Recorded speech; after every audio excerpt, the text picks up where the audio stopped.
Hello दोस्तों, नमस्कार। मैं हूं प्रमोद राव और आप देख रहे हैं बहुजन लाइव। दोस्तों, सम्यक संबुद्ध तथागत गौतम बुद्ध का जन्मदिन और जिस दिन उनको संबोधि प्राप्त हुई थी और जिस दिन महापरिनिर्वाण प्राप्त हुआ था, यानी तीनों दिन एक ही है, जिसको बैसाख डे भी कहा जाता है और बुद्ध पूर्णिमा भी कहा जाता है। तो आप बुद्ध पूर्णिमा को कैसे मनाएंगे, यही जानकारी लेकर के आया हूँ।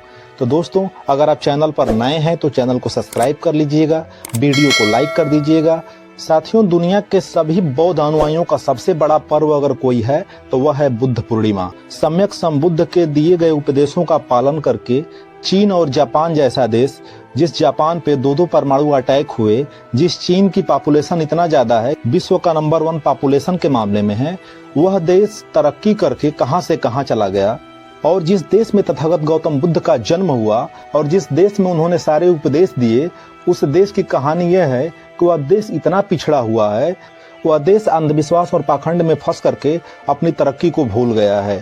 साथियों, जब हम तथागत गौतम बुद्ध के दिए गए उपदेश को, तथागत बुद्ध के दिए हुए धर्म का पालन करेंगे, उनके जन्मदिन को मनाएंगे, तो वह माहौल, वह संस्कार हमारे परिवार में पैदा होगा और धीरे धीरे यह देश परिवर्तन की राह पे बढ़ेगा। विश्व के वो पहले इंसान ऐसे हैं जिनका एक ही दिन जन्म हुआ, एक ही दिन पे मृत्यु हुई है, यानी उसी दिन उनको संबोधि भी प्राप्त हुई है।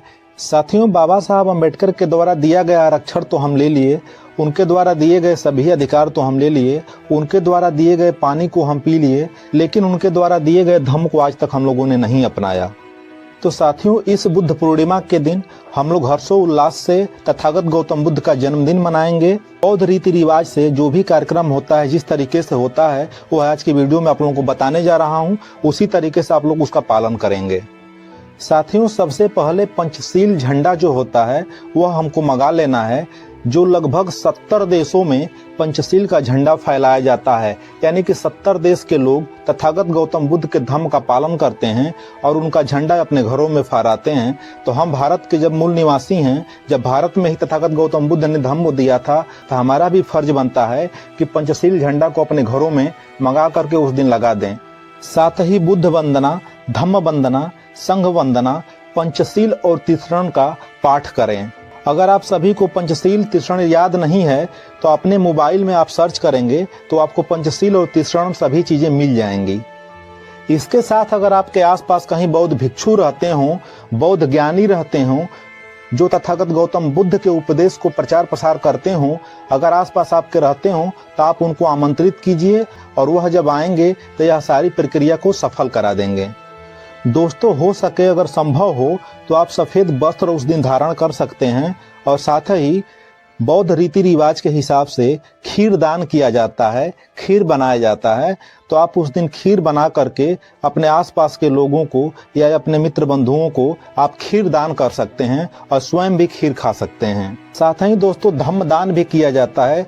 सम्राट अशोक जो विश्व के सबसे महान राजाओं में से एक थे, जिन्होंने धम्म दान में अपने पुत्र और पुत्री को दान कर दिया था, जिन्होंने आगे चल करके पूरे विश्व में बौद्ध धर्म का प्रचार प्रसार किया था, तो वह अगर अपने पुत्र और पुत्री को दान कर सकते हैं तो हमारी भी जिम्मेदारी बनती है कि हम भी धम्म दान करें। हम धम्म दान में जो हमारे आसपास असहाय लोग होंगे, जो बौद्ध भिक्षु होंगे, हम अपनी स्वेच्छा से उनको कुछ भी दान कर सकते हैं।